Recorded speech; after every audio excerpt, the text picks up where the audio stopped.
오늘은 제6장 균형에 대해서 배울 것입니다. 존 스토트의 제자도 중에 6번째 제목이 균형입니다. 왜 제목이 균형인지는 강의 끝부분에 뜻이 그 이유가 나올 것입니다. 오늘 말씀 베드로전서 2장 1절로 2절입니다. 베드로전서 2장 1절로 2절. 그러므로 모든 악독과 모든 괴hul과 외식과 시기와 모든 비방하는 말을 버리고 갓난아이들 같이 순전하고 신령한 젖을 사모하라. 이는 이로 말미암아 너희로 구원에 이르도록 자라게 하려 함이라. 아멘.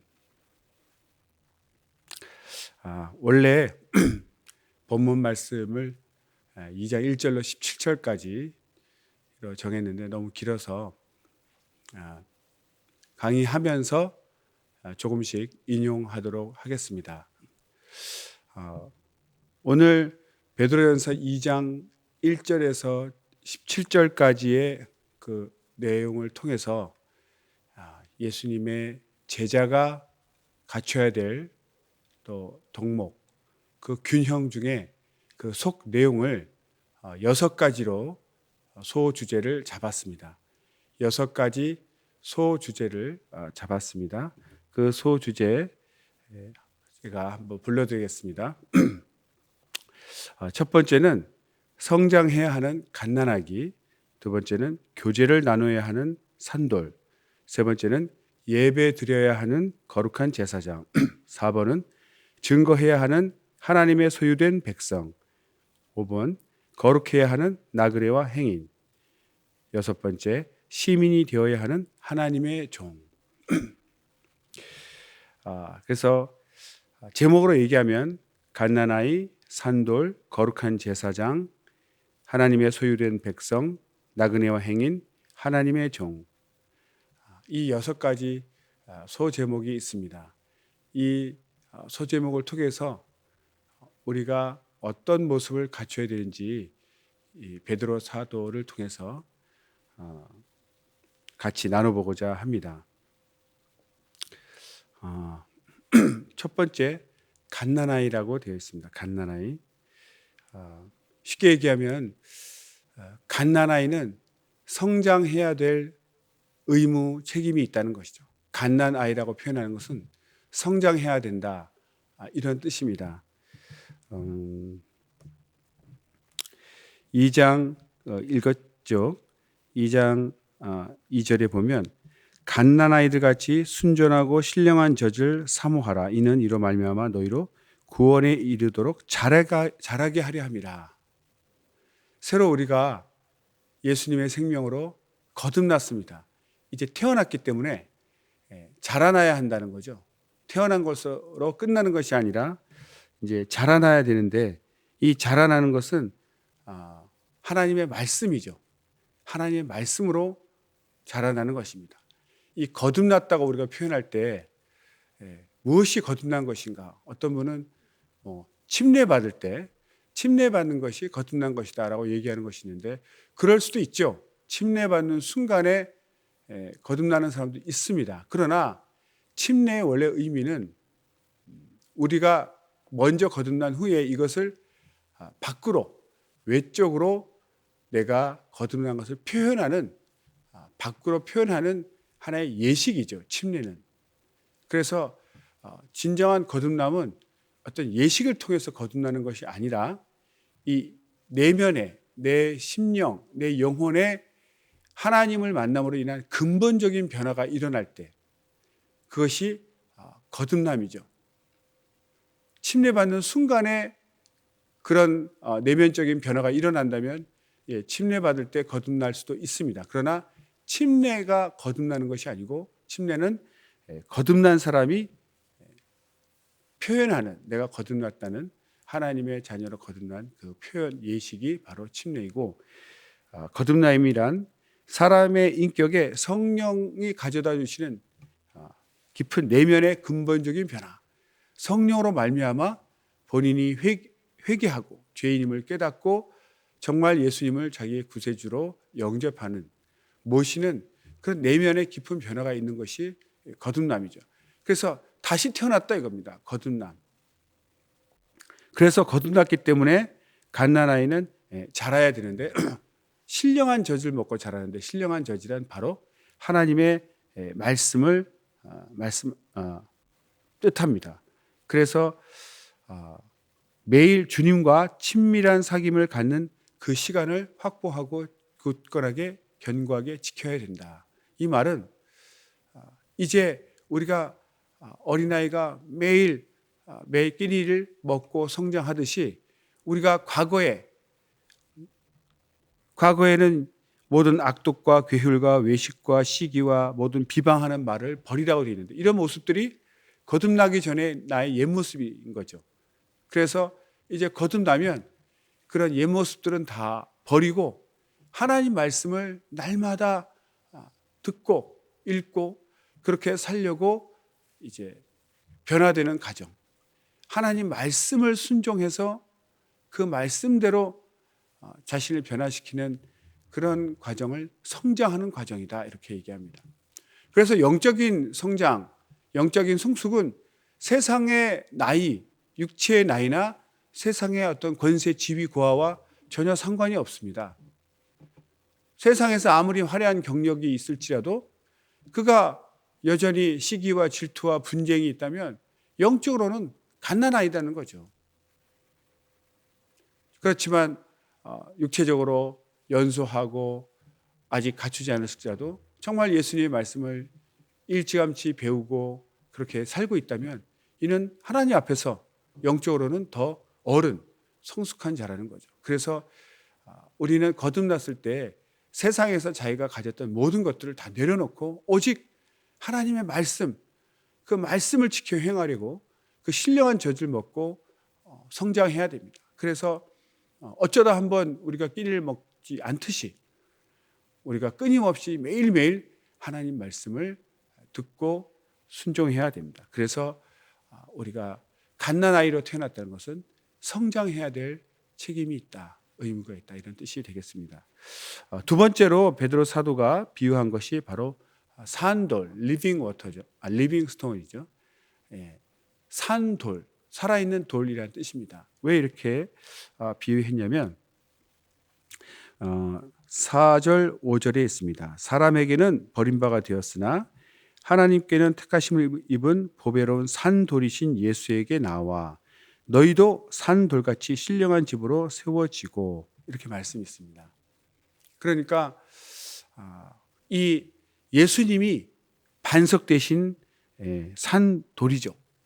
사람들은 버림받은 돌이지만 하나님 앞에서는 보배로운 돌이라고 되어 있습니다. 살아있는 돌. 그 돌에 우리 한 사람 한 사람이 돌이 이렇게 쌓여서 건축이 된다는 거죠. 건축. 그때 이 교회라는 것이 이런 예배당을 짓는 그런 의미가 아닙니다. 예배당 짓는 이런 벽돌 의미하는 것이 아니고, 이건 비유죠. 비유, 은유. 그래서 우리 한 사람 한 사람이 서로 연결되어져서 하나님의 교회를 이룬다. 이것을 돌이 쌓이는 것처럼 표현을 한 겁니다. 그래서 가장 반석되는 예수님이라는 가장 반석되는 그 보배로운 산돌 위에 우리 한 사람 한 사람이 건축되어지듯이 돌로 이렇게 쌓여져 간다는 뜻입니다. 그 돌은 이제 연결되어 있죠. 뭐 공중에 떠 있거나 이렇게 매달려 있는 그런 돌이 아닙니다. 그래서 그 돌을 이렇게 뭉쳐 있는데 집으로, 하나님의 집으로 세워지는 이 돌들이 바로 영적 비유할 때는 교제를 하는 것으로 우리가 이해합니다. 그러니까 돌들이 딱딱 연결되어 있다, 분리되어 있지 않고 다 연결되어 있다는 그것이 바로 영적인 교제를 의미한다는 거죠. 연결되어 있다, 분리되어 있지 않다. 그래서 돌들은 함께 연결되어 있는데 서로 교회는 교제하는 공동체이다. 서로 사랑하고 서로 지원할 의무가 있습니다. 그렇죠. 그래서 서로 사랑하고 서로 돕는 그런 공동체로서 돌이라고 표현한 것입니다. 그런데 분명히 여기 나와 있는 것이 예수님이라는 산돌 위에 세워진 것이지 베드로라는 돌에 세워진 것이 아닙니다. 교회를 잘 보면 정말 리더가 하나님만을 높이고 겸손한 리더가 있는 그런 교회는 하나님 중심으로 교회가 연결되어 있습니다. 성경적이죠. 산돌이신 보배로우신 예수님 그 산돌 위에 우리가 연결되어 있는데 교만한 리더가 있는 그런 교회는 사람을 중심으로 모이게 됩니다. 이름은 하나님이라고 하지만 실제로는 그 안에서 그 가장 뛰어나다고 하는 그 영적인 리더인 사람을 중심으로 뭉쳐지는 거죠. 그래서 우리는 이 가톨릭을 볼 때 그런 생각이 듭니다. 거기도 사람, 교황의 절대 권력이 있고 절대 권세가 있어서 교황이라는 사람 중심으로 뭉쳐져 있어요. 교황의 또 분신인 사제들, 가톨릭은 교황, 교권주의, 교황주의 또는 사제주의라고 합니다. 그 교회에 교황이나 사제가 없이는 교회가 존재할 수 없다. 물론 리더는 있어야 되겠지만 그것이 하나님이 진정한 리더이시고 하나님 중심으로 인간들은 다 자기 역할을 감당하는 지체들의 연합인데 마치 사람이 하나님 위치처럼 우뚝 서서 그 사람으로 뭉치게 되면 그 사람이 만약 나쁜 마음을 먹게 되면 교회 전체가 통째로 타락하고 넘어지는 것입니다. 그래서 항상 그 산돌, 바탕되는 산돌은 사람이 아니라 하나님이어야 된다. 예수님이라는 것을 우리는 명심해야 합니다. 세 번째 어떤 은유를 들었냐면 제사장이라는 또 비유를 들었습니다. 5절과 9절에 보면 그런 말이 있습니다. 신령한 제사를 드릴 거룩한 제사장이 될지니라 그런 말씀이 있고 또 9절에도 보면 왕 같은 제사장들이요 너희는 오직 택하신 족속이요 왕 같은 제사장이다. 그러니까 거룩한 제사장, 왕 같은 제사장 이런 표현을 했습니다. 이것은 바로 하나님 앞에 예배할 의무를 가진 자다. 갓난아이는 성장할 의무가 있고 또 돌이라고 표현한 것은 서로 사랑하고 연합해야 될 그런 또 책임이 있고 세 번째로는 거룩한 제사장이다. 왕 같은 제사장이다. 이 제사장이라고 표현한 것은 하나님 앞에 예배드릴 의무가 있다 이런 뜻이죠. 옛날 구약 때 제사장의 두 가지 특권을 우리가 다 배워서 알고 있습니다. 첫째는 하나님 앞에 나아갈 수 있는 그런 권세가 있었습니다. 특권. 아무나 하나님의 그 성전에 들어갈 수 없었죠. 제사장들만 들어갈 수 있었습니다. 특별히 또 대제사장만 지성소에 들어갈 수 있고 그것도 속죄일에만 들어갈 수 있었죠. 나머지는 들어가면 죽게 되어 있습니다. 그렇게 하나님 앞에 나아가는 그런 특권이 있고 또 하나의 특권은 두 번째 하나님 앞에 희생제사를 드리는 그런 권한이 있었습니다. 일반 백성들은 자기가 직접 하지 못하고 자기 대신 죽을 희생제물을 데리고 오면 거기에 머리에 양이나 그런 소의 머리에 손을 얹습니다. 이 손을 얹는 이 행위는 자기와 그 희생제물을 동일시하는 그리고 내 죄가를 희생제물의 죄에 전가시키는 그런 상징입니다. 그래서 머리에 손을 얹고 나면 그것을 자기가 직접 하는 것이 아니라 제사장이 그 제물을 희생해서 그 피를 뿌리게 되는 거죠. 그래서 제사장만이 하나님 앞에 나아갈 수 있었고 희생제사를 드릴 수 있었습니다. 그런데 그것이 바로 예수님이 그 모든 차별을 폐지하시고 예수님을 통해서 이제는 예수님 안에서 누구나가 하나님 앞에 나아갈 수 있고 자기 죄를 자백할 수 있게 되었어요.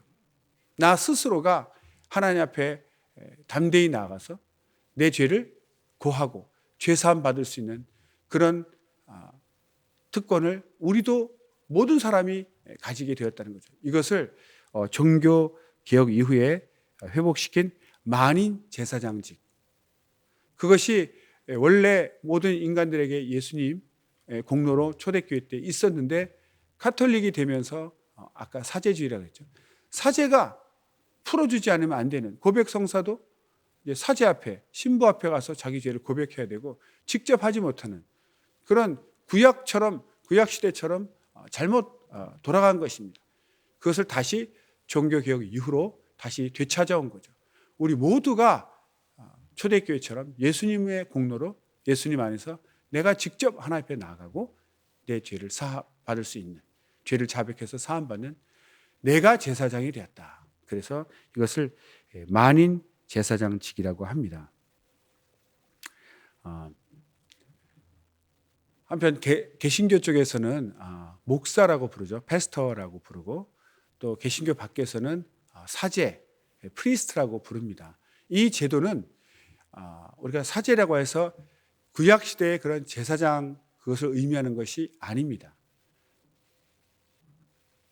실제로 그 프리스트란 말은 초대교회 장로가 있었습니다. 그 엘더라고 하는 그 장로를 프레스비터라고 우리가 부르죠, 용어로. 그 프레스비터의 줄임말이 프리스트라고 합니다. 그래서 우리가 사제라고 하는 것은 초대교회 그 장로를 의미합니다. 영적 리더. 그래서 구약의 제사장과는 전혀 다른 신약의 그런 영적인 리더를 의미합니다. 네 번째로 하나님의 백성이라는 비유를 들고 있습니다. 9절 10절에 보면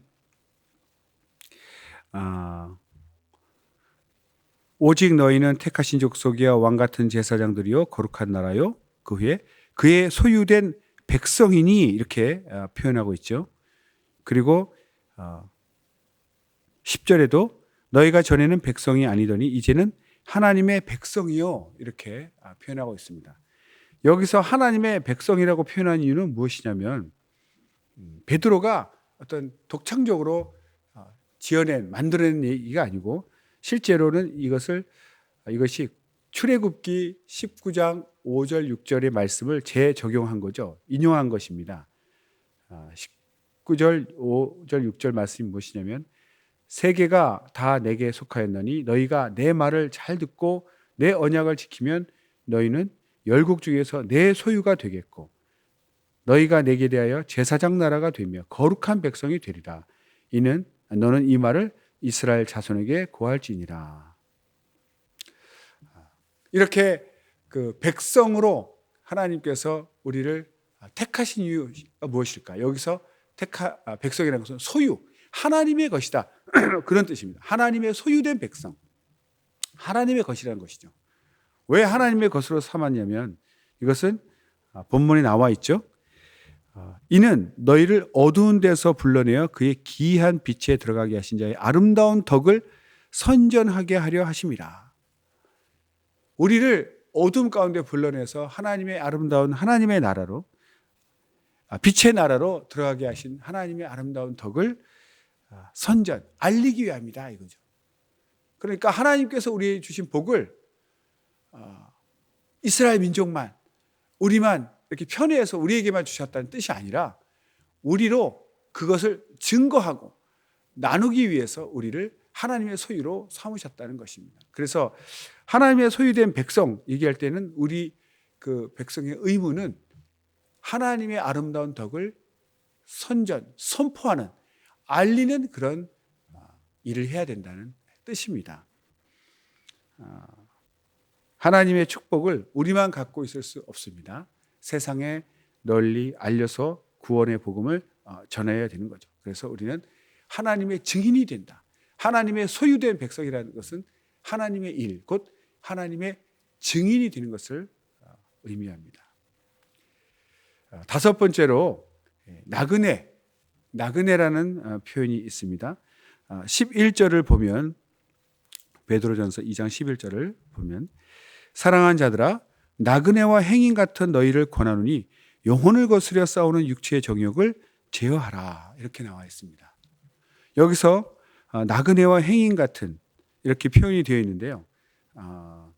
여기서 나그네라는 것은 지금 개역에는 나그네로 되어 있지만 영어로는 alien 또는 foreigner 그래서 외국인 개정판에는 거류민 이렇게 되어 있는데요. 뭐냐면 외국인이라는 뜻입니다. 그 나라에 살고 있지만 아직은 외국인이라는 거죠. 완전한 시민권을 받지 않은 우리가 이제 영주권을 받는다 그러죠. 그 나라에 살고 있지만 아직 뭐 투표할 수 없는 정식 시민이 되지 않은 시민권이 없는 외국인으로서 산다 이런 뜻의 뜻입니다. 나그네가. 그래서 나그네 하면 외국인 즉 시민권이 없는 자이고 행인 여기서 행인이라는 것은 이제 지나가는 사람 필그림 순례자라는 뜻입니다. 그러니까 거기에 살고 있지 않는 또 사람 지나가는 사람 순례자 다른 말로 하면 집이 없다는 것입니다. 그래서 우리가 나그네 그러면 외국인 즉 시민권이 없는 자 행인 그러면 순례자 집이 없는 사람 그런 뜻으로 우리가 해석을 합니다. 왜 우리를 나그네와 행인 시민권이 없는 집이 없는 자들로 표현했는가? 우리가 거듭나게 되면 하늘나라의 시민권을 받게 됩니다. 그래서 두 나라의 시민권이 되지만 두 나라에 살게 되는 거죠. 그러나 정식 시민권은 이제 하늘나라에 있게 되는 겁니다. 실제로 그 로마 시대 때 그리스도인들이 로마 제국 전역에 흩어져 살았죠. 꼭 그것을 의미하는 것이 아니라 영적인 상태를 얘기하는 거죠. 나의 진정한 시민권은 거듭남을 통해서 하늘나라 천국의 시민권을 소유한 자가 되었고 이 땅은 거류민 외국인으로서 사는 그런 존재가 되었다는 것입니다. 그래서 이제는 우리가 하늘나라 시민권을 받았기 때문에 하늘나라에 합당한 거룩한 삶을 살아야 된다는 것을 강조하고 있습니다. 그래서 나그네라고 비유한 것은 다시 말하면 거룩함을 지켜야 된다. 거룩한 삶을 살아야 된다는 그런 의무를 얘기하고 있습니다. 특별히 너희를 권하노니 영혼을 거스려 싸우는 육체의 정욕을 제어하라. 완전히 영혼을 거스려 싸우는 영혼과 육체의 정욕을 완전히 이렇게 대조하고 있지 않습니까? 그러니까 우리는 이제 영혼의 시민권이 하늘나라 시민권이기 때문에 하늘나라를 향해 가는데 거스리는 방해하는 모든 육체의 정욕을 제어해야 되는 거룩한 삶을 살기 위해 모든 욕심과 더러운 것들을 제어해야 되는 떨쳐버려야 되는 그런 거룩한 삶을 살아야 된다는 그런 뜻에서 나그네와 행인이라고 베드로는 표현하고 있습니다. 그런데 하늘의 시민권은 종종 오용될 위험이 있다고 합니다. 무슨 말이냐면 독일의 그 공산주의 혁명가인 칼 마르크스가 있죠. 칼 막스라고도 합니다. 칼 마르크스가 종교는 민중의 아편이다 이런 표현을 썼습니다. 굉장히 타격이 크죠. 왜 그렇게 표현했겠습니까? 실제로 그 미래에 다가올 하늘나라에 대해서는 정의를 얘기하면서도 이 땅의 불의에 대해서는 못 본 척, 즉 이 땅에 대해서는 우리가 소홀하고 이 땅에 살고 있는 자로서의 어떤 시민의식으로서의 책임감을 회피하는 그런 모습을 보이기 때문에 그저 하늘나라만 중요하게 여기고 이 땅의 삶을 도외시하기 때문에 사람들 눈에는 종교가 민중의 아편 같다 이렇게 부정적으로 보는 것입니다. 그래서 나그네라고 표현하지만 실제로 우리는 이 땅의 순례자로서 이 땅에 사는 동안은 이 땅 시민으로서 마땅한 그 의무를 해야 된다는 것이죠. 나는 뭐 천국만 가면 되니까 뭐 세상을 포기하고 뭐 산속에서 혼자 산다거나 뭐 세상 일에 전혀 관심을 갖지 않고 뭐 어떻게 되든 이런 회피적인 도피적인 그런 삶이 바로 믿지 않는 자들에게는 비겁하게 보이고 오히려 믿지 않는 불신감을 더 만들게 됩니다. 그래서 비록 우리가 하늘나라의 시민권으로 거룩한 삶을 살아야 되지만 당연히 거룩하게 살아야 되죠. 그러나 이 땅에서도 해야 할 의무 그것을 온전히 해야 됩니다. 그래서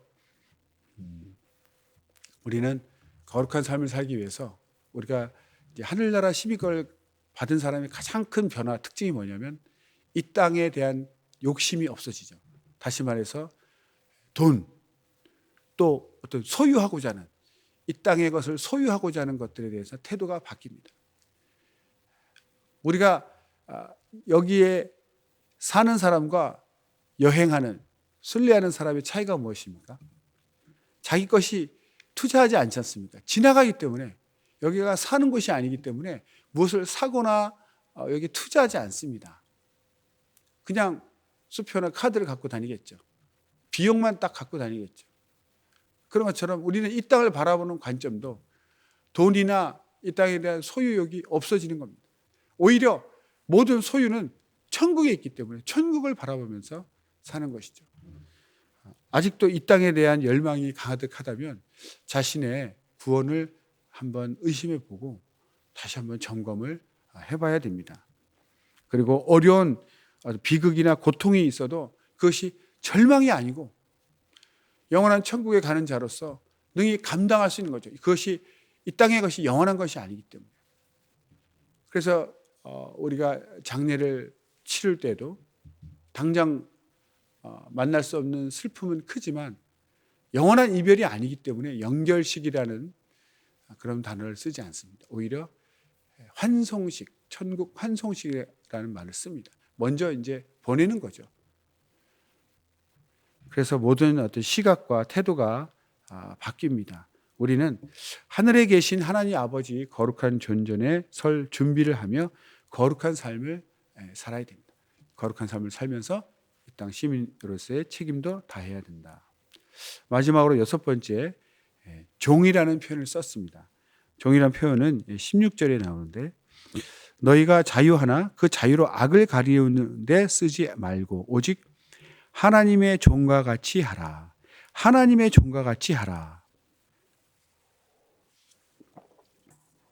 하나님의 종이라고 하는 것은 양심적인 하나님의 종들. 다시 말해서 그리스도인들은 이 땅에서 선한 삶을 살아야 됩니다. 즉 양심적인 시민으로서 이 땅의 모든 의무를 지켜서 다시 말하면 의무를 지키고 권세자들에게 복종하고 세상 사람들에게 비판이 나오지 않도록 살아야 되고 선을 행하고 또 모든 사람을 공경해서 이방인 믿지 않는 자들이 우리 예수님의 제자를 통해서 비난하지 아니하고 오히려 우리의 선한 행실을 보고 하나님 아버지께 영광을 돌리게 하는 것이다. 그것이 바로 하나님의 종으로서의 삶입니다. 이 땅의 시민이라는 거죠. 하나님의 종. 그러니까 하나님의 종이기 때문에 종은 겸손한 자 아닙니까? 주인을 모시고 있는 종이기 때문에 이 땅에서 거만하게 살지 않는다는 거죠. 거만한 그런 삶을 사는 것이 아니라 하나님의 종으로서 겸손한 자세로 또 이 땅에서 시민으로서 사는 그런 모습을 보여서 선한 행실로 하나님 아버지께 영광을 돌려야 한다. 이것을 말하고 있습니다. 그래서 다시 한번 6가지 불러드리겠습니다. 갓난아이, 산돌, 거룩한 제사장, 하나님의 소유된 백성, 나그네와 행인, 하나님의 종. 이렇게 베드로 사도는 6가지 비유를 통해서 그리스도인이 갖춰야 될 덕목을 설명하고 있습니다. 그 갓난아이는 다시 한번 말씀드리겠습니다. 성장해야 될 책임이 있다는 뜻이고요. 산돌이라는 것은 서로 연결되어 교제를 나눠야 된다는 그런 뜻이고, 거룩한 제사장이라는 것은 하나님 앞에 예배를 드려야 된다. 이제는 하나님 앞에 나아가고 자기를 자백하는 그 예배를 하나님 앞에 드릴 수 있어야 된다. 그리고 하나님의 소유된 백성은 하나님의 복을 독차지하는 그런 것이 아니라 하나님의 덕을 증거하는, 복음을 증거하는 그런 책임이 있다는 뜻이고요. 나그네와 행인이라는 것은 주님을 향해 가는, 천국을 향해 가는 천국 시민권자라서 거룩한 삶을 살아야 된다. 그리고 하나님의 종이라고 한 것은 이 땅 시민으로서 이 땅의 도리를 다 지켜야 된다. 이런 뜻으로 이렇게 6가지로 표현했습니다. 처음에 이 강의 제목이 6강의 제목이 균형이라고 했는데 왜 균형으로 정했는지를 끝에 설명드리겠다고 말씀드렸죠. 왜 이것이 균형이라고 제목을 정했냐면 이 6가지를 잘 보면 첫 번째, 두 번째가 한 쌍을 이루고 세 번째, 네 번째가 또 한 쌍, 다섯 번째, 여섯 번째가 한 쌍. 그래서 세 쌍의 그 구조로 되어 있는 것을 발견할 수 있습니다. 그러니까 갓난아이와 산돌, 즉 성장해야 된다는 것은 개인적인 의무죠. 내 영혼이 성장해야 됩니다. 그리고 교제를 나눈다는 것은 공동체의 책임, 공동체로서의 자기 의무죠. 성장하는 건 나의 어떤 개인적인 의무고, 서로 연합해서 교제하고 사랑을 나누는 것은 공동체로서의 공동적인 그런 책임을 얘기합니다. 두 번째로 이제 3번, 3번, 4번을 보면 거룩한 제사장과 하나님의 소유된 백성. 그러니까 거룩한 제사장으로서는 하나님 앞에 내가 나아가는, 개인적으로 하나님 앞에 나아가는 그 예배를 드려야 되는 것을 얘기하고, 또 안으로는, 밖으로는 하나님의 소유된 백성으로, 밖으로는 증거해야 되는, 안에서는 함께 예배를 하나님께 드리고 세상을 향해서 나아가서는 증거해야 되는, 그렇게 또 서로 쌍을 이루고 있습니다. 그리고 5번째, 6번째로는 나그네와 행위는 순례자로서 천국을 향해 가는 거룩한 삶을 살아야 되죠. 주님 앞에 설 때를 생각해서. 그리고 동시에 6번째는 하나님의 종으로서 이 땅에 의무를 다해야 된다. 즉 거룩함을 지키면서 이 땅에서도 거룩한 선한 행실로 하나님 앞에 영광을 돌려야 된다. 이렇게 짝을 이루고 있다는 거죠. 문제는 한쪽을 강조함으로써 나머지 한쪽이 소홀히 되거나 무시되어서는 안 된다는 것입니다. 다시 말해 두 가지를 항상 균형 있게 다 갖춰야 된다는 뜻에서 이번 제목이 균형인 것입니다. 하나님 앞에 성장하면서 또 서로 사랑을 나눠야 되고, 내 영혼도 돌아봐야 되지만 전체 영혼도 돌아봐야 되고, 하나님 앞에 예배만 드리는 것이 아니라 세상에 나아가 복음을 선포해야 되고, 또 주님 앞에 갈 것을 생각하며 거룩함을 지켜야 되지만 또 이 땅에서의 선한 행실도 잊지 않아야 되는, 이렇게 한쪽만 강조해서 나머지를 소홀히 해서는 안 된다. 두 가지 다를 균형 있게 갖춰야 온전한 것이고, 이것이 예수님의 제자로서의 온전한 덕목이다. 이렇게 생각해야 된다는 것입니다. 다시 한번 말씀드리면 우리는 개인적인 제자이면서 교회의 구성원이며 예배자이면서 증인이고 순례자이면서 시민입니다. 우리가 실패하는 대부분의 이유는 포괄적인 정체성을 잊어버리는 태만에서 나옵니다. 우리가 이 모든 것을 망각하기 때문에 우리가 제자로서의 삶을 실패한다는 것이죠. 이런 말씀이 이제 책에 있습니다. 영국의 왕 조지 5세가 그의 아들 왕자 에드워드 8세에게 이런 말을 했다고 합니다. 왕이 왕자에게 하는 말이죠. 아버지가 아들에게 이런 말을 했다고 합니다. 사랑하는 아들아, 너는 내가 누구인지 늘 기억해야 한다. 내가 누구인지를 기억한다면 그에 합당하게 행동하게 될 것이다. 그렇죠. 왕자에게 무슨 말을 했겠습니까? 너는 왕이 될 것이다. 그러니까 왕이 될 사람이라면 왕에 걸맞는 행동을 해야 되는 거죠. 그러니까 자신이 누구인지, 자기가 누구인지 정체성을 알 때 그에 합당한 행동을 하게 된다는 것이죠. 왕이 왕자에게 해준 말입니다. 이 말을 바로 하나님도 우리에게 이와 같이 말씀하고 계신다는 거죠. 우리가 예수님의 제자임을 명심하고 하나님의 자녀임을 명심한다면 내가 어떻게 살아야 될지가 당연히 결정이 되겠죠. 그래서 오늘 배운 이 6가지 사도 베드로를 통해서 예수님의 제자가 갖춰야 될 이 6가지를 우리가 기억하고 있다면 그런 삶을 살게 된다는 것입니다. 우리가 예수님의 제자로서의 온전한 삶을 살기 위해서 오늘 배운 이 6가지, 성장해야 되는 갓난아이로서, 교제를 나눠야 되는 또 산돌로서, 예배를 드리는 거룩한 제사장, 증거해야 하는 하나님의 소유된 백성, 거룩해야 하는 나그네와 행인, 시민이 되어야 되는 하나님의 종. 이 본문을 읽을 때마다 내가 어떻게 살아야 될지를, 내가 또 해야 될 의무, 성장하고 교제하고 예배드리고 증거하고 거룩하게 또 선한 행실, 이 모든 것을 늘 기억하시고 행함으로써 하나님 앞에 기쁨을 드리고 세상 사람들에게 칭찬받아서 하나님께 영광을 돌리는 예수님의 진정한 제자가 되기를 예수 이름으로 축원합니다. 기도하겠습니다.